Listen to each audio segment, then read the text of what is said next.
Welcome everyone to Undercard Heroes. My name is Francisco. And I'm Heather, and today we have an update for you because one of the fights, the Seok Hyun KO and Billy Ray Goff fight, was canceled, so Francisco has some updated picks. In that fight, we picked Seok Hyun KO to win over Billy Ray Goff. For this fight card, Erin Blanchfield versus Maycee Barber, we're switching to Jordan Leavitt over Kurt Holobaugh. For this update, we're going with Jordan Leavitt, a minus 192 favorite.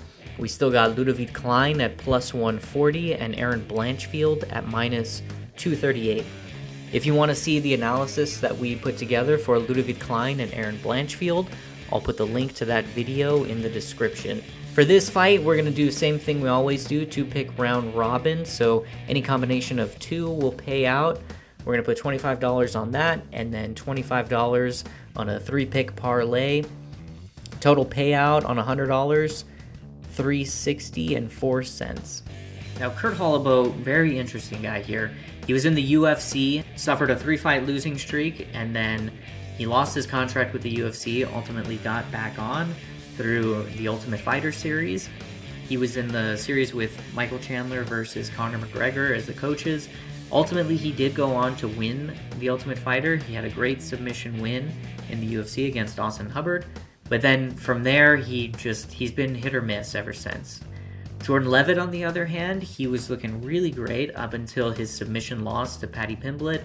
Since then, he's got KO, TKO victory over Victor Martinez and a submission loss more recently to Chase Hooper. But if you look at common opponents between the two of them, you've got Trey Ogden, and that fight was, very, very much a stand-up fight between Trey Ogden, Kurt Holobaugh. Ultimately, Trey Ogden got the win over Kurt Holobaugh, was able to outstrike him.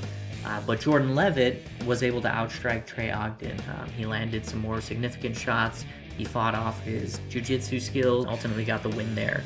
But I think that this fight is going to play out very similar. I think Jordan Leavitt gets the better of the standing exchanges. If it goes to the ground, I think that he's able to defend against Kurt Holobaugh, maybe even submit him.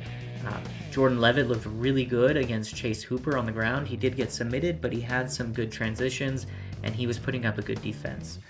But overall, I'm going to give this one to Jordan Leavitt. So I'm glad you were able to add this pick. This sounds like a great addition. I'm excited to see how it plays out. This should be great. The odds are very close between these two, so it should be a great fight. One other fight I want to talk about was the Billy Ray Goff fight. So Billy Ray Goff is still on this fight card. He's going to be fighting Ramiz Brahimaj.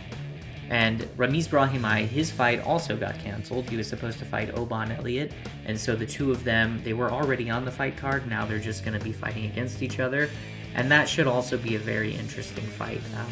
Like I'd mentioned in the previous video, Billy Ray Goff, he hasn't fought in over a year. So it'll be interesting to see what he looks like. Previous to that fight, he hadn't fought in almost a year before that. So 2 years, only one fight, 3 years, 2 fights. It'll be interesting to see how he comes into this match. That's so interesting that both their fights were canceled. Now they're going to be fighting each other. Does that happen often? Sometimes it'll happen. There was a really big one that happened on the Nate Diaz fight where he was supposed to fight Khamzat Chimaev. That was more of a missed weight thing where two fighters just kind of swapped out with each other. Nate Diaz fought Tony Ferguson, and Khamzat Chimaev fought Kevin Holland. This one worked out just because they both were welterweight fighters.